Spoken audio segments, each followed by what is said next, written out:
What's up, guys? Welcome back to another Set and Forget podcast. So you guys know I've literally been doing the different scenarios. I'm like, you know what? Let me get somebody that's different, not only in like just the industry, but we got the boy here, Billionaire. Shout out to you for Billionaire for pulling up. What's going on, man? Bro. Appreciate the invite. Yo, rock the shirt, the a little bit. Yes, sir. Yo, so why'd you go with the name Billionaire? Right, like I asked you that. I just found out your name right now is Jose. I don't even know what your name was because like everybody calls you. No one calls me Jose. Why? Because everyone just sees my brand, bro, and they just call me Billy. Either Billy or Billionaire. So why'd you put Billionaire? Because like, I mean, bro, you know, Billy's like, that's like a stretch. You get me? Like being a billionaire is something crazy. Is it because, and I was asking you this earlier, like you put that because of your net worth or because like you aspire to make the Billy, or like what's the deal with that? Honestly, I came up with that name, man, because I like to speak things into existence. Okay. You feel me? Mm-hmm. Bro, there's a lot of young dudes, man, that are just touching millionaire. So I feel like the next step is just billionaire, bro. Like it's so like possible. There's a lot of there's trillionaires now. You feel me? No, so like crazy. So like being a billionaire is like the new millionaire. You feel me? Yeah, I feel like everybody's a millionaire now. And plus, it just sounds cool, bro. No, it's super like catchy. The first time I heard about you was I think it was just through Instagram. Before you like kind of blew up. Now you've kind of blown up now in the last couple of months, or at least to my knowledge, right? How long have you been like cutting hair for? I've been cutting hair like 15 years, bro. 15 years? Yeah. How old are you? I'm 33. Sheesh, this guy's old, bro. No, I'm kidding. I'm kidding. Forever young. Forever young. So 15 years. And then how long ago did you get the van? Because I've been seeing other guys trying to do the same thing as you, but I don't feel like anybody's replicated what you got in there. Like that place is chill in there. Like you go in there, you're really not trying to leave. You're trying to get a cut and just chill. I've never actually gotten a cut by you, actually. You will, though. Yeah. I've never cheated on my barber, though. You will, though. I will? Yeah. You know he's watching. Everyone cheats. Everyone but me. cheats. I don't cheat. It's like. I mean, how do you feel when people cheat on you? Like, has anybody ever cheated on you? Yes. How does that feel? Before, man, you know, any barber could tell you this, bro. Like, it sucks. You feel me? Because, it's like, fuck. You feel me? Yeah. But now, man, I'm at a level, bro. Thank God that, you know, I feel like there's enough food for everyone now. So it doesn't matter, you know.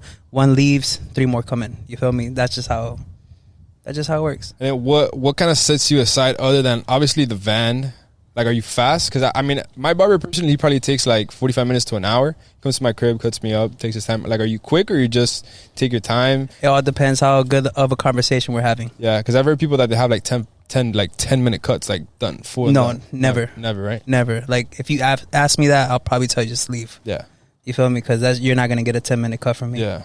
I like to talk, have a good conversation, make you laugh a little bit. Yeah. You feel me? Yeah, you are a funny dude. Yeah. So how'd you like? Because getting in contact with like high net worth people. Well, I'm very grateful. First of all, shout out to Raul, Dr. G, for letting us, you know, kind of come out here. Thank you, Dr. G and Raul. Appreciate you. They're high net worth individual, right? And then since I started surrounding myself with them, like, I've 10x'd ridiculously. Like, you can look back on just my Instagram or anything. Like, a year ago, I didn't even have a quarter of the things that I have now. How did you get in contact, or how did you manage to network with Steve 6ix9ine? Who was your famous guy you say that he was your first celebrity cut? Jason Derulo was actually the first celebrity that I ever cut. So I've cut Jason, Moneybagg Yo, Roddy Ricch, a bunch of mainly like the Latin industry. Yeah, you have like a full signature in your van. Yeah, in the truck. You have like a whole sign. We'll get some footage of that. Yeah, we'll get some B-roll in there of that. But like, how'd you get in contact? Like, you reach out to them, they reach out to you. Does somebody like slide you the number? Like, how does that? Bro, honestly, it was in the beginning. It's all luck. You feel me? I was lucky enough to be friends with Faruko's manager because he used to be a barber as well. Oh shit! So that's crazy. Thanks to him, you know, he opened that little doorway for me. Cutting him up, I cut up Faruko, I cut up the other artists that were signed to the label, and that got me like a little clout, you know. And then he recommended me to other artists, and it's just like a big snowball effect. How long ago did that start?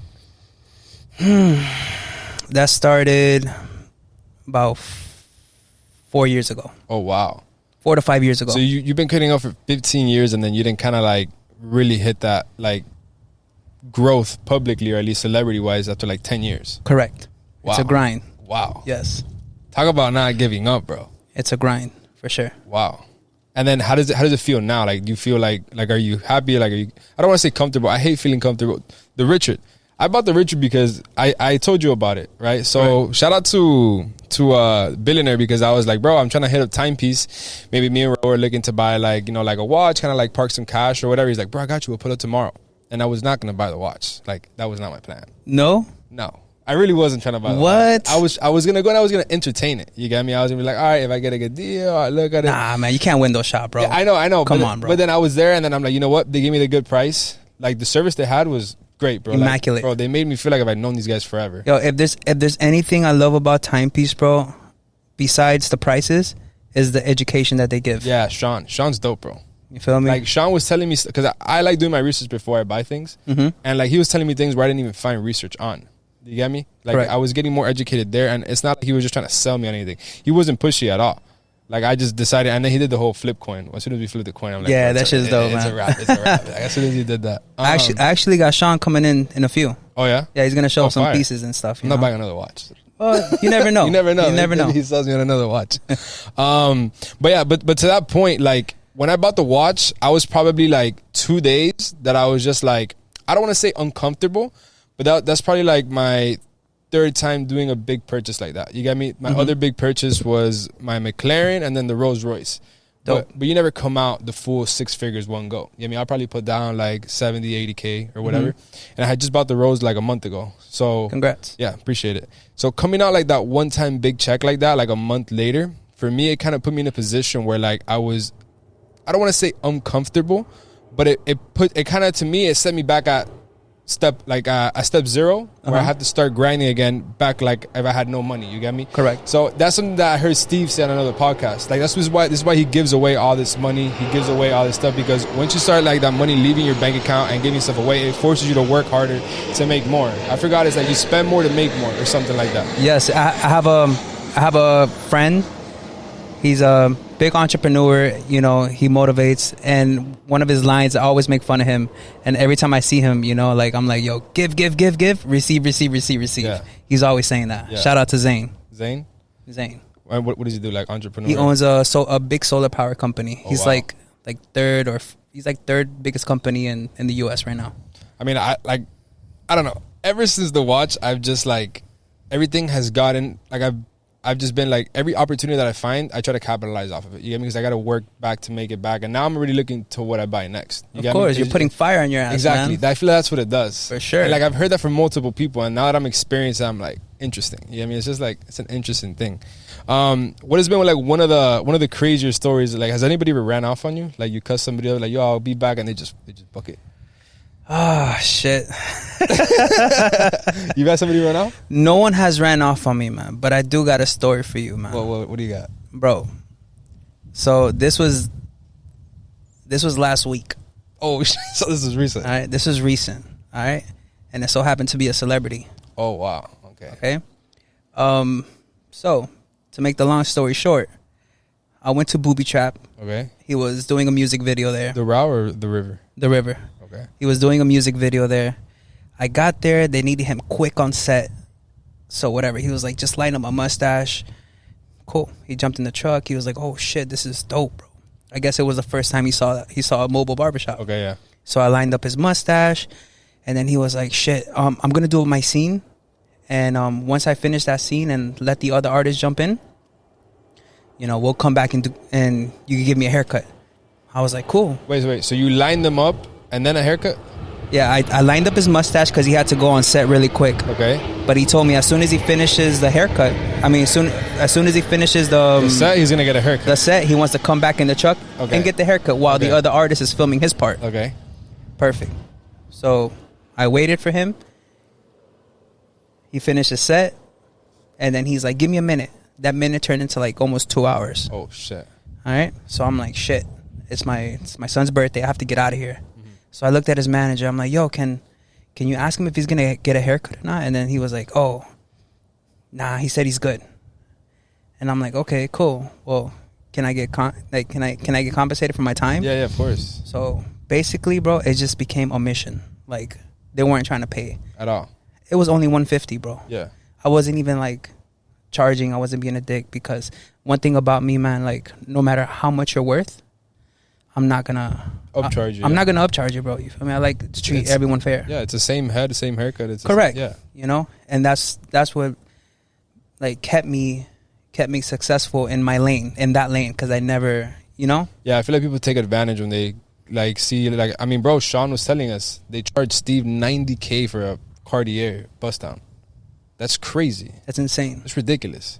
I paid 25 and they paid 90. So that guy took advantage. So you don't take advantage. That's probably why they keep coming back and you keep getting more. So what, this guy pay you or no?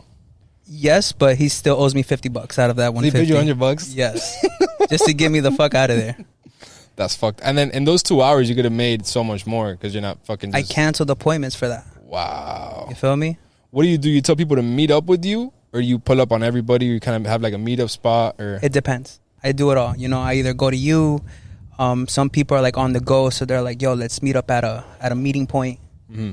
You know, it just all depends. You kind of tell everybody to meet there, so it's like convenient for everybody. And then how long have you had the van? I started like the 3rd month of the pandemic. And before you were at a regular barbershop? Yes, my whole life. And why'd you go to the van? Like, what gave you that? Like, because it's original, bro. Super original. Well, the van I had cooking up in my mind like 10 years already. Oh, shit. But it didn't make sense yet to me, you know, because I'm an old school barber. You know, I started in the barbershop, but the barbershop just is everything. You feel me? It's the culture. Yeah. You feel me? But I started noticing that people, like, they just didn't have time anymore. Yeah. Like, that's when appointments became a thing. Through an app. Booksy. I use Booksy sometimes. Or just a phone call. But, you know, people started doing appointments. So I started noticing, like, people don't want to come inside the barbershop and ask the barber, like, yo, how many you got? I got 5. All right, cool. I'm going to sit down and wait. Mm-hmm. That died out, you know? So, and plus I was already doing house calls. Not many, just a couple here and there, you feel me? And I just got tired of packing up my stuff and going to the house and da-da-da. You know, I got a little tired of that. So then that's when this idea came up, you know? But like I said, it still wasn't, it was just an idea, you know? Pandemic came. And it just made sense. They closed the barbershop on me. Nice.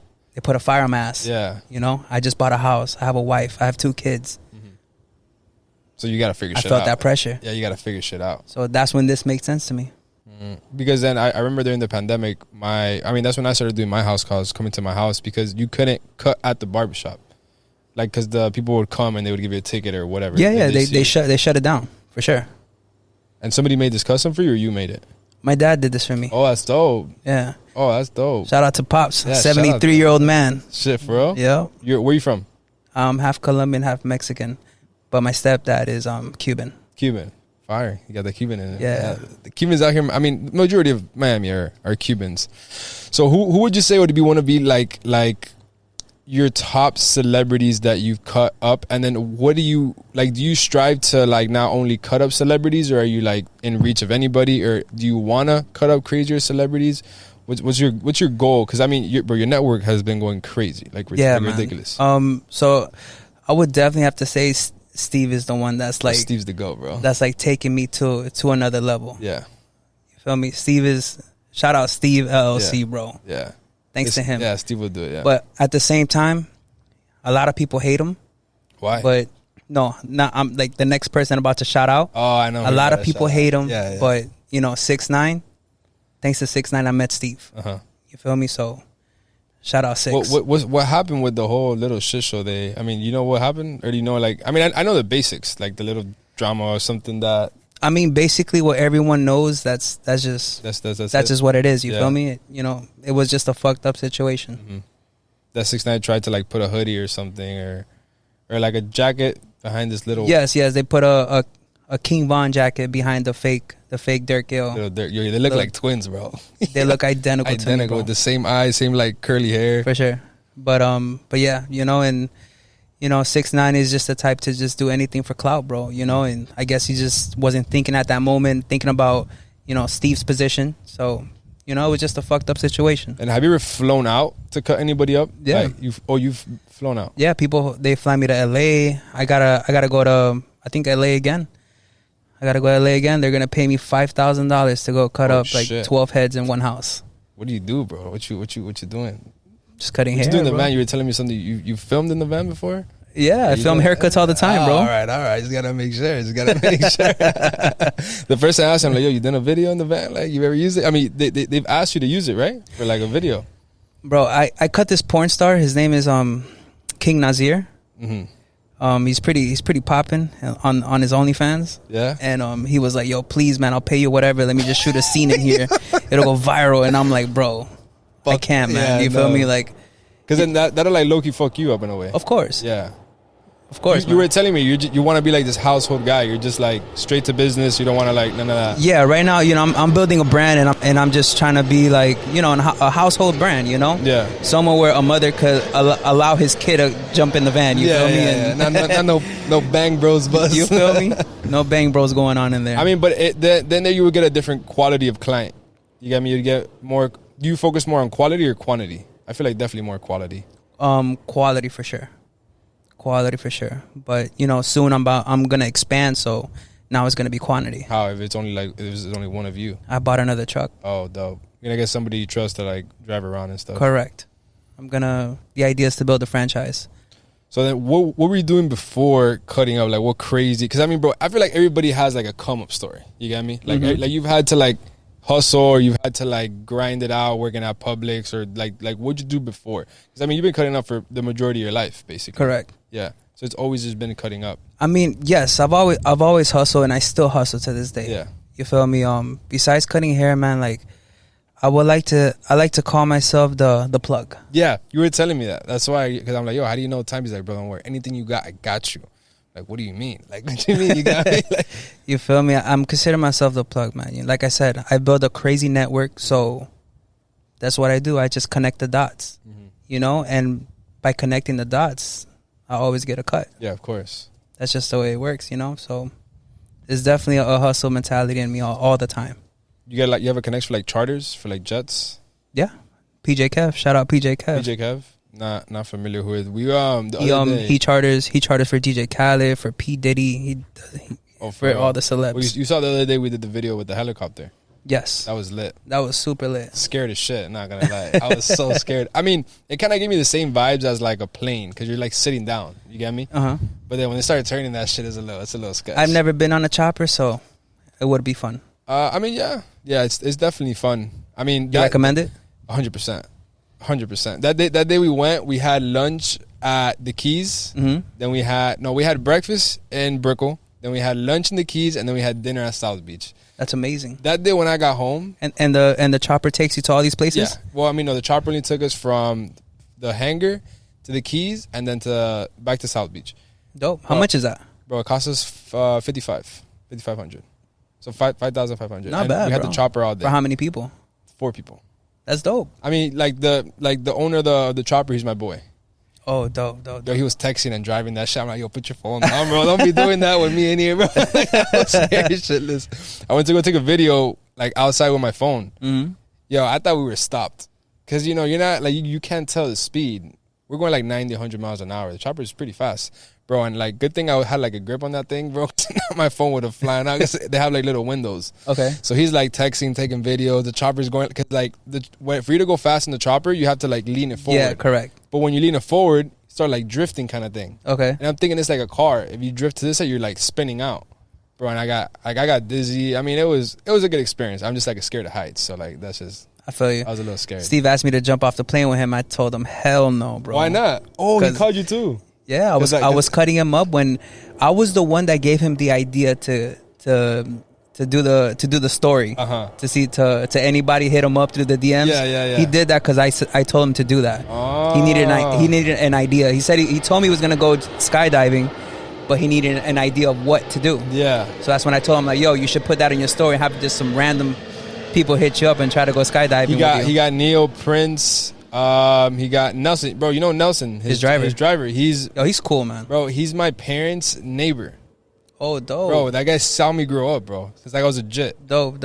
I used to play basketball outside of the house. But yo, as soon as I saw this guy jumping out the plane, yeah, I was laughing, bro. That's why didn't you do it? You're that scared of heights? I'm scared of roller coasters. Like, that's like a phobia. Mm-hmm. You don't want to face it? Like, you're not trying to face those fears? It's just it's not part of my bucket list, you feel me? It really isn't, bro. But you'll make it though. I'm pretty sure I'll probably make it, man. Yeah. But why would you put yourself through that? You feel me? I mean, I don't do it because I feel like I'll probably pass out. So I'm not trying to be like that guy in the video, like passing out. I'm that scared of heights.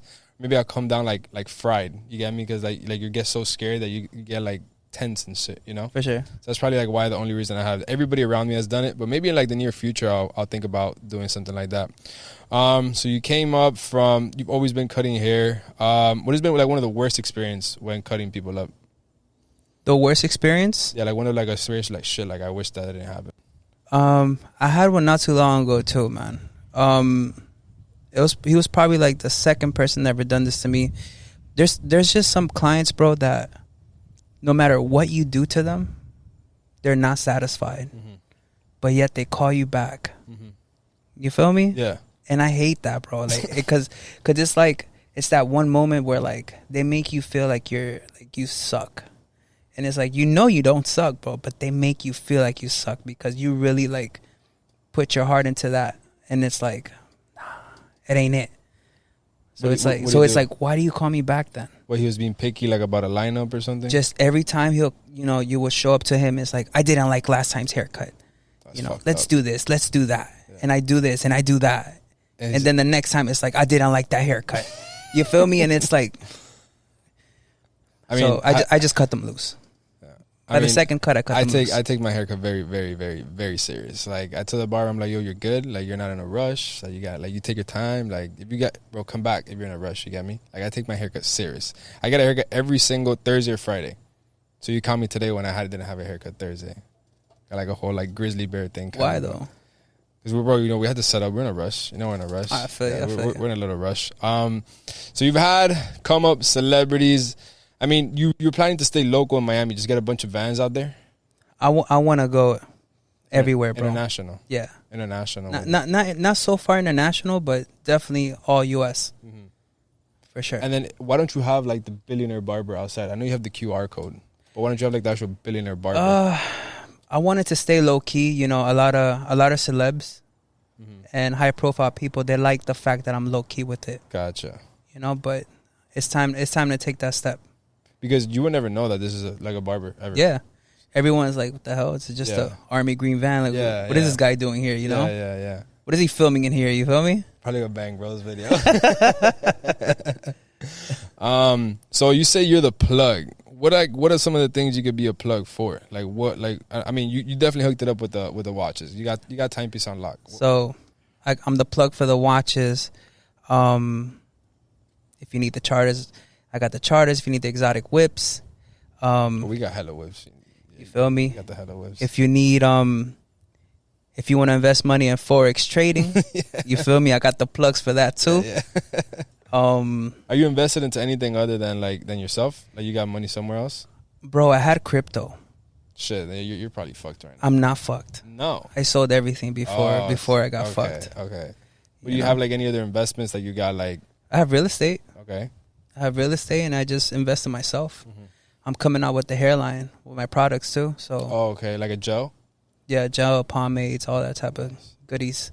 I'm looking to invest into. I've spoken about this. I have 2 Amazon stores. Right now, I'm just looking to throw anything into like fully automation. You get me? Like I don't want to do anything. I just want to throw the money and get somebody to manage it and just let it do its thing. What automation for Amazon? No, I already have 2 of those stores. So okay. So that's already like doing its own thing. But I'm trying to throw money into like other things. Like I'm trying to get to the point where I have so many sources of income where I don't have to like.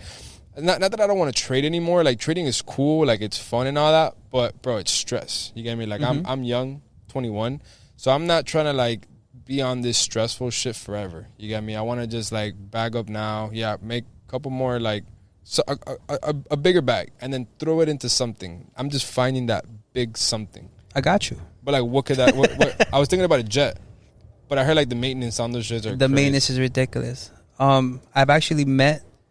You feel me? This is what I mean by what I do in the network that I'm building. Like I met this kid. He's 23 years old, killing it, bro. He's killing it, bro. I feel, this kid's story is amazing, man. I'm gonna try to get him on your podcast when he comes back in Miami because this kid is like, he's 23 years old. You know what he does for fun? What? He went to Ukraine to go help out the soldiers. What do you mean? Like, he went to Ukraine to go pass out military gear to these soldiers. What does he do? Real estate. Oh, wow. He owns a really big real estate company. But at 23, did it like come from his, like, is it a hand-me-down? Like, is it a family thing? No, man, he got it from the mud. His parents they're both meth heads. Bro, from the mud. Like, you need to have this guy here. I mean, bro, he has an amazing story, but he's in LA. Bro, I'm flying out next week to Puerto Rico to go do a podcast. So with I'll definitely plug you up with him. I don't remember his name because like I said, I just met him. Like, I think it was last week. Super solid dude. Well, bro, I didn't know like, this is where I knew that there's a lot of fucking money, bro. Like, this is where I know, like, there's so much money hidden. You know how you're low key with your van? Mm-hmm. There's so much hidden money out there that it's ridiculous. When I go out to charter the helicopter, we pull it to the hangar, and there's like 6 or 7 jets just parked there, right? Kind of like my first time experiencing the whole jet scene. You know, I'm like getting inside them. I'm dope. I'm talking to my boy and just like, bro, like, how come you got all these jets parked here? He's like, what do you mean? I'm like, bro, you got 7 jets here, bro. Like, it's a lot of fucking jets. Like, bro, I got like 30 in the air right now. I'm like, what are you talking about? He's like, yeah, bro, I'm chartering like 6, 7 jets a day. And I'm like, all right, how much are you charging? He's like, bro, I'm charging minimum 30 to 100K easy for trip. Easy. And I'm just like, bro, who's paying this money?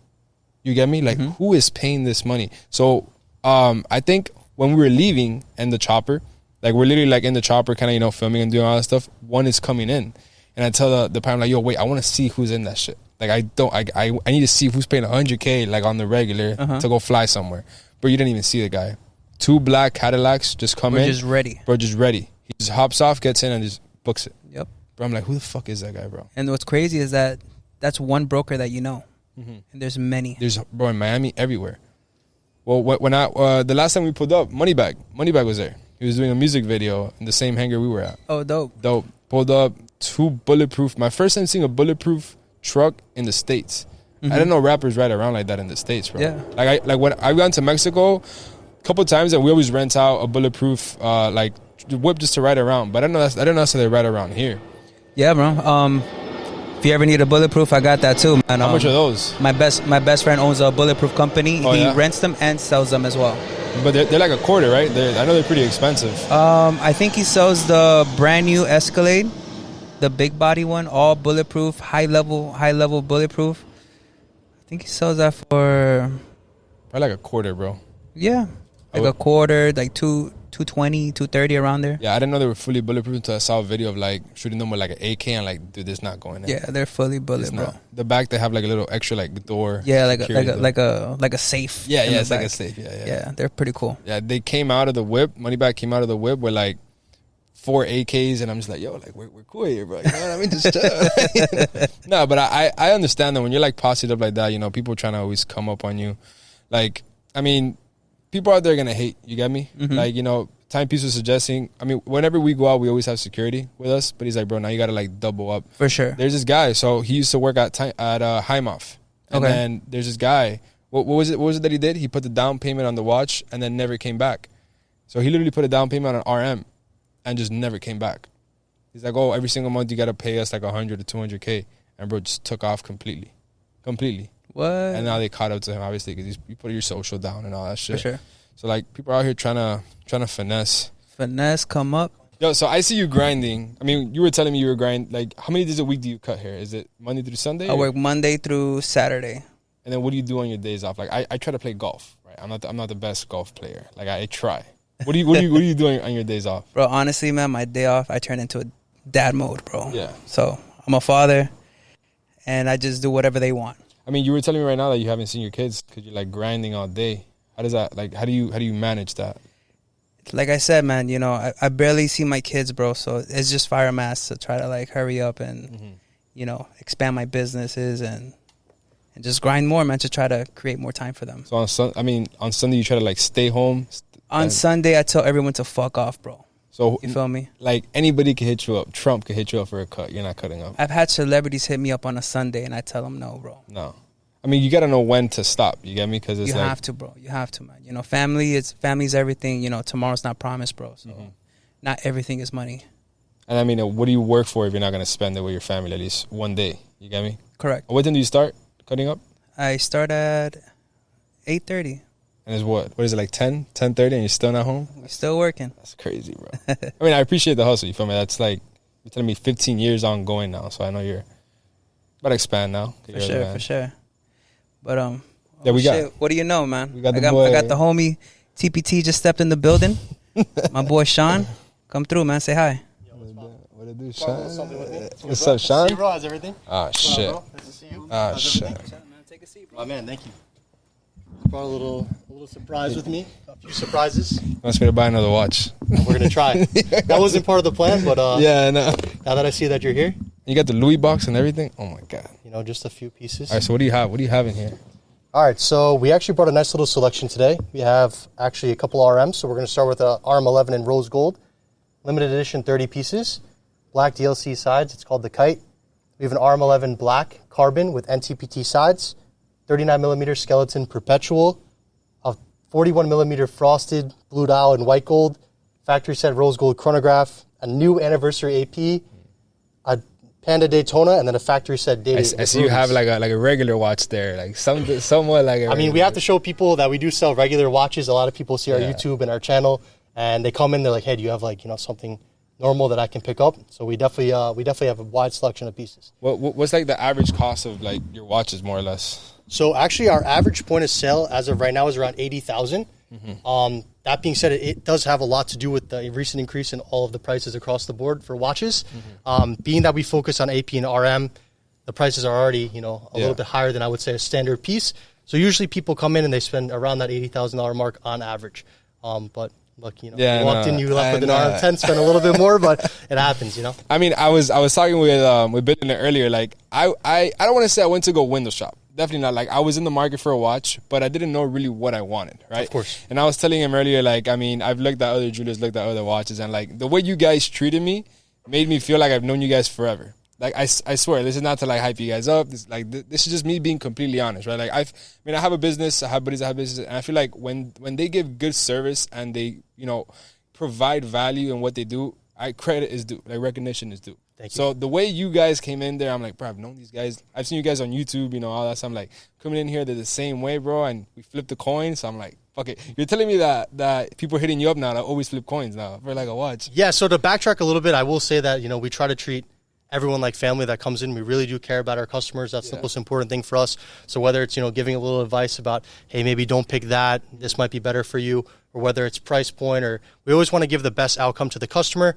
At the end of the day, we're a business. The most important thing is our customers. A lot of other jewelers, in my opinion, try to, let's say, like hit a home run, or they're going just for the sale. We'd look at it completely different. Even if you come in and you don't leave with something, if you left with a good experience, that's very important for us. Flipping a coin. Yeah. So sometimes we do fun stuff like that. I do have a little bit of a gambling side as much as I am a businessman, but flipping the coin was cool. People have been hitting me up nonstop. I actually had a customer right before you came, flew in from Canada just to buy an RM. His only request was to flip a coin for a little bit of money. Wow. So we flipped the coin for a couple $1,000s. It was really fun, and now people are hitting us up nonstop about it. So did you win or lose? That one I actually won. Okay. So my record right now for wholesalers, I'm actually even. So I'm 2-2. With retail clients, like people who actually wear watches, I'm actually down right now, bro. I'm 2-3. So I mean, I'm sure the house never loses. That's for sure. Hey, it's okay. It's fun. Like I said, it's not all about money. We want to give you a good experience. I would like to see more people do fun stuff like that. At the end of the day, it's really fun and a cool experience all around. And I'm sure you'll never forget it. We're still talking about it today. So that's the most important part. Obviously, the people on YouTube love it. We love giving back. We love supporting people. We love networking with people. That's why we're so grateful for our friends like Billionaire Barber hooking us up, connecting us to people and having amazing experiences with us besides just business, right? How'd you, because I asked this earlier to Billionaire, how'd you guys get into like the whole higher network? Obviously, you're selling big time watches, you get me? You're not dealing with just, people that are just walking by and stopping. Like, where you guys have your shop located, nobody's walking by there. Yes. Like, that is so VIP, so private. Like, how do you get your selective high network people? Like, how do you market yourself, or is it because of the value, referrals? How do you do that? So starting out, we decided what we wanted to sell. In my opinion, and everyone will say the same thing, I think that understands sales at a very high level. Me and Neil, we came to Miami and we said, we want to sell stuff that we like. So we're not going to go out and pretend like we like something and sell it to someone and not have that good time. So we decided we like AP, we like RM. That's what we want to sell. So that's where we started out. When you like something, you can talk about it, you can educate people on it, you have a fun time with it. People are receptive to that, and they can see the genuine, attitude that you have towards the situation. So for instance, let's say I just didn't like a watch brand, name whatever one you want, but I didn't like it, right? And I was selling it to you. I would get frustrated and I'm not happy with it. I didn't like the experience. So that's how we chose AP and RM. By nature, AP and RM, Richard Mille and Audemars Piguet, have always been a little bit more expensive as far as like Rolex or Tudor or Omega. So starting off, our clientele pool was already, a little bit more sophisticated buyers. They're spending more, they're more confident, and they really know what they're looking for. So we started out there. After that, as far as expanding business, I will say that to this day, thank God, we've had like a very good track record. I don't think that there's anyone out there that can really say that they had a bad experience with us or had a negative time. So that's very important to us, and that helped us a lot. You give a good experience to someone, you do good business, they refer you to someone else. Referrals are probably our biggest part of our business besides social media. Now we have a YouTube channel, we have Instagram. We've been expanding a lot, 300,000 on YouTube, 150,000 on Instagram. Steve blew you Shout out guys to up. Steve. Yeah, Steve hooked us up to the max. Steve will do it. Go check him out. Steve's the boy. Amazing guy. One of our very close friends, really took care of us too. He was like, I would say fire, a little bit of like gas on our fire. Yeah. We had a little buzz going. He took us to another level, so thank God for him. And I'm sure you guys look out for him all the time. Like, bro, like. Of course. I mean, I will say that we try to look out for everyone to the best of our ability. Steve does have, a little soft spot in our heart because he has taken such good care of us, and he's like a brother to us, and that's where we like to get all of our clients. Right before I came here, I was on the phone with the client, and he's like, I want you to know, Sean, besides everything, like I'm your friend, and I'm more than a client. And I say the same thing to him, and that's important to me. I want to have that experience with everyone. We also try to focus on the experience. When you come in, it's shut down. You're quiet, you're in there, just me, you. We have a good experience like that. It's not chaotic like walk-in jewelers where it's going to be like people walking in and out. Yo, how much is this? How much is that? Quiet experience, fun experience, and you feel safe and comfortable. That's important for us. What would you say would be one of your funnier experience when you sell a watch? Holy moly! How long have you been doing it for? Now going on almost 4 years. Okay. So not you guys are only getting started. Only getting started. I mean, I'm 27. Neil is 26 now. Turning 27 very soon, actually. And the team is all very young. I mean, I'm actually the oldest person at Timepiece Trading, which is pretty crazy to say because I'm only 27. Yeah. Crazy experiences, man. I've had some wild ones. I'm not big into like drugs or drinking or anything like that, but I smoked a joint with a basketball player. Will not name who it is, but that was a crazy experience. I didn't even think that was possible. I've had clients invite me on their private jets. Randomly, it'll be like a Wednesday. They're like, hey, I just bought an RM. You want to get on my private jet and fly to Vegas? And I'm like, I mean, that sounds amazing, but I'm back to the grind, which when I have time, I definitely like to touch base with those. Even my client actually just asked me right now, he's like, hey, do you want me to fly down to Miami, pick you up, and let's go to EDC? So those type of experiences are really cool. It's endless what happens. You just never know what's going to happen every day, which is cool. You never know who's going to walk in. Even like you said, you're going to walk in, you don't know exactly what you're going to buy, and you left with a Richard Mille. To me, that's like a crazy experience. And then Raul wasn't even expecting to do anything that day. And then kind of like while we're walking in, he's like, look, bro, like if you get something, like I'll get something. I'm like, don't say that because I'll get something. So then you got to get something, Yeah. But I mean, definitely like the experience has been ridiculous. Like what do you have planned next for like time? Because bro, I don't know you guys were only 4 years. I thought you guys were much more because you guys are dealing with like big time watches. You get me? So I'm thinking you guys, take 10 years maybe to build up to these things for you. Like what do you have coming for the next like 10 years more or less? So our goal is to continue to expand the team, potentially expand locations. We just acquired an office next to ours, so we're going to be putting like an accounting team in there, a full-time dedicated social media team, expanding on that end, expanding our sales, social media, website, potentially a retail location. That's something that we're looking into. Okay. A little bit of a different animal than what we're used to, but we're looking into that. I would say the most important thing for us is continued repetition of successful and happy transactions with customers, and just, sticking with it, you have to, whatever you do, you have to put the time and effort and energy. And a personal thing, I want to continue to educate myself. One of my biggest things as far as selling is having the education, right? You feel more comfortable buying stuff from someone that knows what they're talking about. It can walk you through things. If you don't have the education, it's very tough to sell. It's like if I went to go ask you advice for like stocks or crypto and you're like, yo, what's Bitcoin? And like you're Googling it, like that's not a good look. Yeah, the first one when we walked in and you put out the APs, you're like, all right, you guys got time, right? Because I'm about to go all out. So like you're passionate for it, which is like the most important thing. Most important. And genuinely passionate. Yeah. That's really important too, because a lot of people, I'll give you a perfect example, and no hate to the guys out there that are used car salesmen, but like I hate when you go to like, let's say a used car lot, right? And they're passionate off the start, and it seems like you're going to get a good experience. And the first sign of like maybe you won't buy, maybe you're not liking the experience, their mood completely changed. Maybe they even walk away and you don't see them anymore. They get With aggressive. us, we stay on top of people as far as like answering all of their questions, make sure that they're comfortable, helping them with the process. Heck, I've spent 8 hours with customers before, walking them through every single option and outcome and price point and different dial colors and straps. I had a customer even recently that bought a Richard Mille. He wanted me to take a picture with every single strap that we had for the watch and send them all the options. But this is stuff that we do, right? It's to accommodate the customer, make sure that they're happy and make sure that, you know, the experience is good.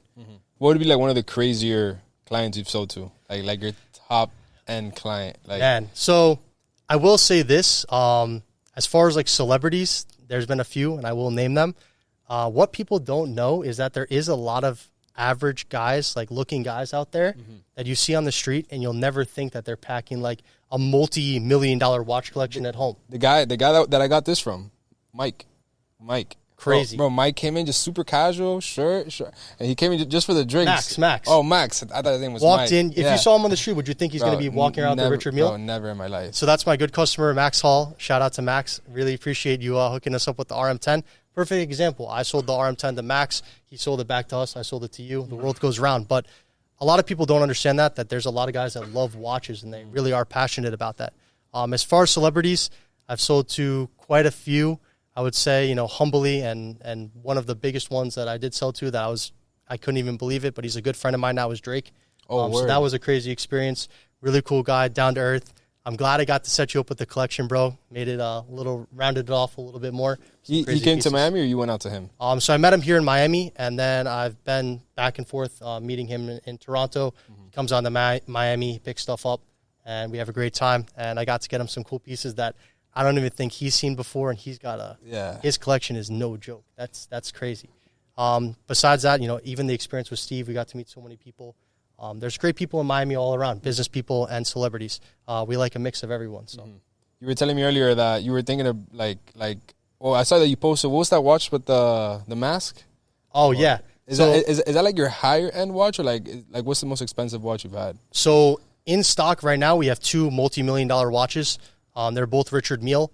This is not to say that Richard Mille is the only brand that packs multi-million-dollar watches, but for us, that's what we like. So we actually have a RM mask tourbillon, limited of 18 pieces in red TPT. Super dope. We have that in stock. We also have an RM 2701 Nadal tourbillon. That's also a $2 million plus, $2.25 million watch, respectfully. In stock. Respectfully. Those pieces are pieces that we now have been incorporating a little bit more. When you're starting off, it's definitely tough to, you know, for instance, like a big trade, right? Like you're putting a big trade down and you're thinking, wow, this is scary. For us, we had that same thing. When we bought our first $50,000 watch, we were like, you know, freaking out about it. So you buy these watches outright. You don't borrow, like, I mean, do you have like accreditors, you have investors, or you own them outright? They're all you? So everything that we have at Timepiece Trading, we own for the most part. I will say that probably 1 to 2% of our entire inventory is consignment. This consignment inventory is only on a case-by-case basis. It's not something that we like to do. Typically, we find that consignment means that the price point was not good enough to buy, which means that selling that to someone else means that they're overpaying. So we try to avoid that. Now we will consign with other jeweler friends.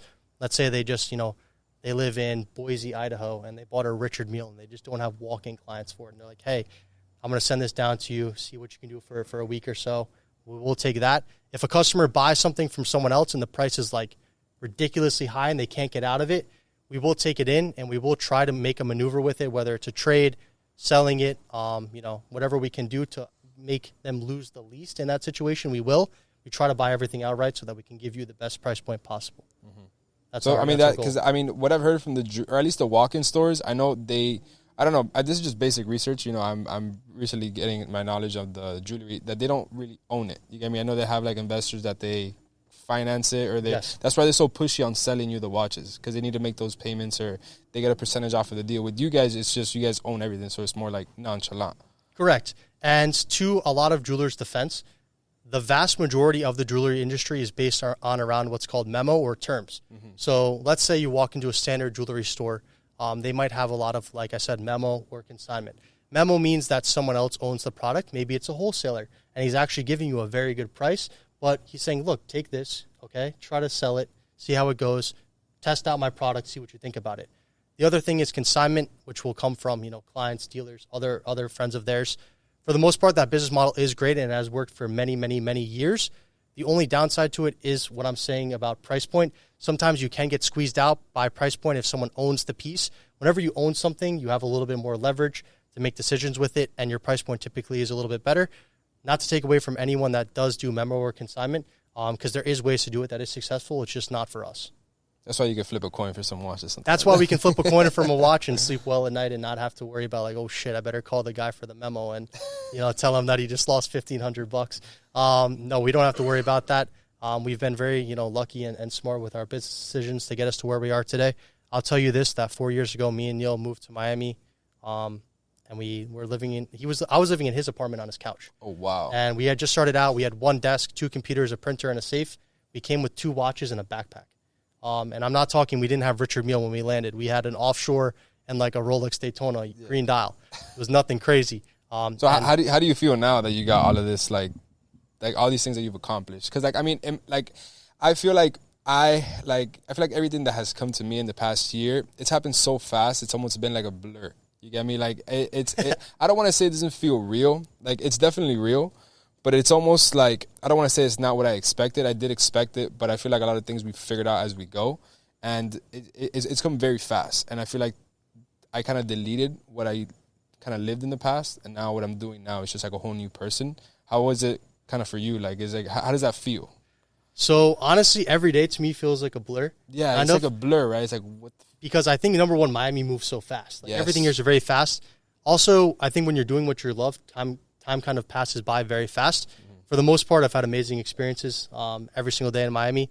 Looking back, I mean, I literally was sitting in the office probably like a week ago, and like being as genuine and as honest as I can be, like I almost started crying. Oh, really? Like I almost started crying thinking about it. Like it's a crazy journey. I mean, I'm sure you've had that feeling at some point in your life. Everyone, even like Jose, right? You've had experiences in your life that really have made you happy, genuinely.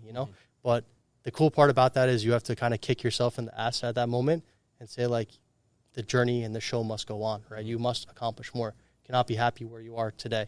That's at least the way that I look at things. I'm grateful and humble and happy, but everyone always wants more in life.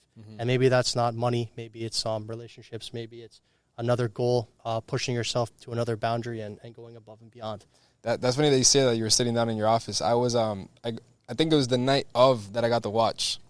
I don't know. I think I was on my phone because I never really look at my watch for the time. Like I just do it because I just like it. And then there was for the first time that I got to look at my watch and I'm sitting in the rows. I have the rows and I'm just like, bro, like what the fuck? You get me? Like, bro, I'm 21 and I'm just like, bro, what the fuck is going on? And I had like a 5-minute where I'm just sitting there. Took the watch off. I'm looking at it. I'm just like, bro, when did this become respectfully the normal? You get me? Like respectfully. You get me? And it's just like, bro, what is going on? And then just like how you said, literally got out of my car, took a shower. I'm like, bro, this is why I'm grinding every day. This is why I'm taking the risk, waking up, taking the trades. Like, this is what I expect to happen after doing all this hard work.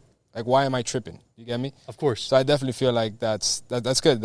I mean, I'm glad that you say that it's a blur too. So I'm not the only one that kind of feel that way. I mean, I'm surprised you didn't have that feeling just sitting in the rolls. I don't know. I'm glad that the Richard put you over the edge of where you needed to be because that's a cool experience for me. But I mean, 21 years old, you said? Yeah, 21. Yeah, 21 years old. Who's the youngest person that's bought a Richard from you guys? The youngest? Probably you and Max, actually. Like the guy who you saw at the store. I think how old is that guy? 21 years old. No, sorry. There's no way. I think he's 20 years old. Yeah, he's 20 years Max is 20 years old. 20 years old, yeah. Owner of a business, Horror Straps. They sell watch straps in downtown Miami. Really cool guy. I will say that a lot of our customers will surprise you at their age. Really? I mean, actually, for Richard Mille, I think you and Max are the youngest, but I actually had a 16-year-old kid who made $8 million come into the office and bought a $100,000 AP. After he bought it, he just was like, oh, by the way, I'm 16. And I was like, what? Like, respectfully. Respectfully. But I couldn't believe that that happens. It's cool because you never know what people are capable of. That's another thing that I will tell the people out there, and it will help you in many ways. never underestimate anyone. Like, you never know what someone's capable of, and that's not in a bad way, in a good way. You know, you never know who's going to be a good connection or who might help you. So you have to treat people all the same, be very kind, and you never know what they can be capable of one day, you know. Even the guy who comes in and wants to buy $1,000 watch from us, who knows? He might be buying a Richard Mille next year. So you got to treat everyone the same. That's important. What would be your biggest piece of advice you would want to give the people out there from your experiences? From my experiences, first off, I will say I have a lot more to go. You know, I'm 27 years old. I have a lot more goals that I want to accomplish. I will say that number one is do what you love. Do everything that you do with passion. Be disciplined in what you do, and never let anything get in the way of your goals. As corny as it sounds, like, if you really want something, go out there and get it. There's no excuses. Like, just go out, get it, do what you have to do. And I would say be a genuine person, and your network is your net worth. 100%. No question. I don't care what anyone says. It doesn't matter how much money you have, how much power you have, how much inventory you have, cars, watches, whatever it is. Your network will get you wherever you want to go, no matter how big or small you are.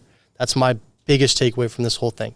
And do right by people, too. That's a big one. Do right by people. 100%. Appreciate you, Sean. Bro, for sure. Thank you so much, bro. I really appreciate it. Thank you so much again. Let's see if you sell me. Let's see if you sell me on a watch now. Let's see. So quick little sneak peek again. So how much is this one? This one's going to be $277,500. RM11 carbon full set. This is honestly, the carbon is a great buy. Your next step up here from here is going to be an NTPT Richard. So definitely can't go wrong with it. One of my favorite RMs. You can mix it up with the straps. Have fun with it. Can't go wrong. It's a beautiful watch. Should I do it? All right, I'll see you guys in the next episode. You want to flip a coin? You want to flip a coin for the whole watch? No. It's only been like 2 weeks. Yo, let me call the guy from Memo, though. Hold on. No, I'm kidding.